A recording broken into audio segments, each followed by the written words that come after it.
In America today, we rely on mobile networks for just about everything. Beyond today, these networks power the next generation of innovation that will drive the U.S. economy in the future. And in America, these networks rely on technology from Ericsson, with equipment deployed at nearly 250,000 sites in all 50 states. For over 120 years, Ericsson has been connecting Americans.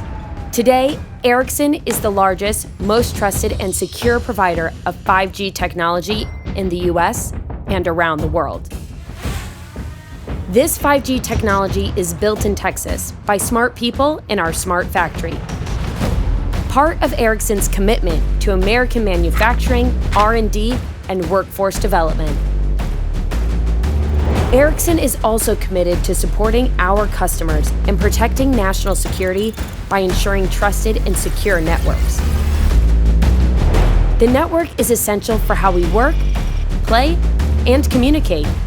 And Ericsson is essential to how these networks work. Ericsson, what America's mobile networks are made of.